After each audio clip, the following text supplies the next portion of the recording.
Hey everybody. I wanted to talk today about a forum member on our page, Jarrett Lange.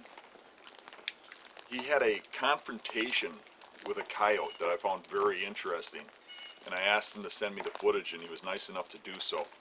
Now I want you to watch this footage and tell me what you think. Jarrett says that he thinks the coyote was just curious and that it was just checking him out. I think, looking at the footage, that it wanted to eat him. It was sizing him up, is what I think. But I'm curious to hear what your thoughts are. Put a message down below and let me know. Hey guys, my name is Jarrett Lange, and I'm making this video in response to a coyote picture that I posted on Dan's Facebook Hunting Beast page. And I got a lot of likes and comments on that picture, and Dan reached out to me and asked if I could make a video on just kind of how everything went down that day, how I managed to find myself in the situation I was with that coyote. So I was scouting this big red brush cattail marsh that I've hunted in the past before, but it's all box elder trees and popple trees on the edges, and you just got to hunt the edge. There's no trees really inside it where all the deer are bedding. So now that it's February, this whole marsh is pretty well frozen. I went in there kind of bird dogging some of these deer trails, just trying to figure it out a little better where they're going to come out. And I already kicked out a couple pheasants that morning, and I kicked out a jackrabbit. So I'm going through there, and I hear another rooster kind of squawking 30, 40 yards in front of me. And I'm just felt like going up there to flush out another bird. And I hear branches breaking right in front of me. And I'm like, there's no way a rooster is going to be out here breaking branches, walking around in the snow. Well, I stopped to kind of listen and pay attention more when I heard them branches breaking, and here it was a coyote looking straight at me. He's coming right at me, and he didn't seem to be scared of me. He was just sitting there looking at me, and which is weird for a coyote. Usually they bust out of there a million miles an hour well before even like a deer would bust out of there, in my experience.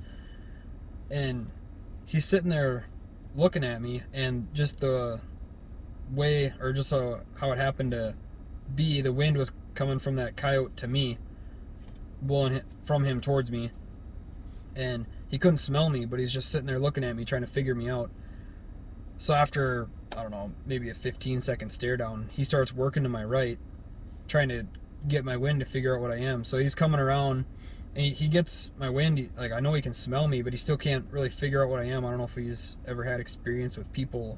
I think he was just a yearling. He was a yearling male. And he's sitting there looking at me, and this is probably the whole experience, or this whole little bit was maybe a minute, where he's coming around me, kind of doing a semicircle. He started coming around me, trying to win me. I'm hooting and hollering, because obviously he's not scared of people, which made me a little bit more scared of him, and I didn't have my pistol on me for this excursion. So I take my phone out and I start videoing him. Get out of here! Go on! Get out of here!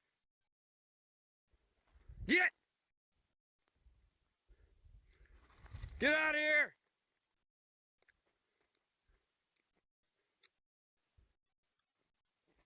Go on! Get!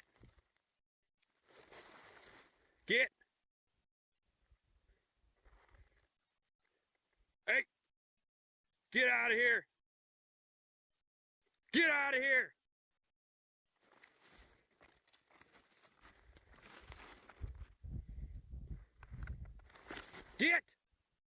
Get out of here! Go on! Get out of here!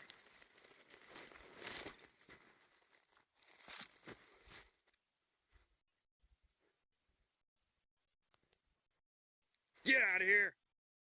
So this is about a 2-minute long ordeal right now, and I'm hooting and hollering on the video too. I'm yelling at him to get out of here, and I'm banging on all these bushes, and I had a stick in my hand, and I'm snapping branches and just making all sorts of noise. My hand's above my head, and he just would not leave. So then I put my phone away after I took that video. I took a Snapchat video, actually. I wasn't going to send it during all this. Put my phone away, and he's still just doing circles around me. He had done, I don't know, maybe 2 or 3 circles, I think, around me in the brush. Probably gave me like a 10-yard circle, and he just kept coming in and out from that, like, that range. And every time he'd come in, there was a couple times he'd come in to, I don't know, 3 or 4 feet. I could have reached out and punched him if I really wanted to some of them times. And then he'd dart back out to 5, 10 yards, and then he'd come back in. He just kept doing this over and over. Well, then finally he went and he sat down at like 15 yards, and he's just sitting there like a dog watching me. And I only had maybe 30 or 40 yards to walk to get out of all of this brush. So by this time he goes and sits down. I was like, whatever, screw it, I'm done scouting. I'm just going to get out of here. I don't want nothing to do with this dog anymore. So I start pushing my way out of this brush, and I'm kind of sidestepping, walking through it, because I wanted to keep an eye on him and just keep going out, because I wanted to make sure he wasn't going to do anything. I didn't want to turn my back to him. So I'm walking out, and I get out to the edge, and he just stayed put. He never followed me out, but he never ran off either. He just stayed there and watched me go out the whole way. And then, so I get out of the woods, and I go back on my phone, and I'm walking through all this prairie grass, getting back to my truck. And I'm up here in northern Minnesota, Fargo, North Dakota. It's just all prairie grass and ag fields, and then you just get these little marsh pockets that hold everything. So I'm walking through all this prairie grass. Excuse me. So I'm walking through all this prairie grass, going back to my truck, and I had sent this Snapchat video, and it was probably a half-hour walk. Well, I'm just getting all sorts of people Snapchatting me back and texting me back, and everybody's asking me why I didn't shoot this dog. Like, why wouldn't you ever go in the woods and bring your pistol with you? And yeah, granted, usually I do bring my pistol in the woods with me, but just this one instance, just so happened, it was a spur of the moment kind of deal. It was a nice day, just decided to go for a walk, didn't have my 44 with me. So I get back to the truck, and my uncle actually called me, and pretty much the same reason for this video. He asked me, he wanted to know kind of how everything went down. So I'm telling him about how it all was going. And he's like, yeah, that's weird. He's like, usually you do carry your pistol. And I was like, yeah, I know I do. But then he's like, well, maybe in this instance it was, it's not, I wouldn't say it's lucky, but I'm lucky in the sense that I got to have the experience that I had. Because if I would have had my pistol, I would have seen this dog and just blown him away at 10 yards right away. There would have been no story to it. Just walked up on a coyote and shot it. But I'm kind of glad that I didn't have it this day, because he didn't seem hostile in nature.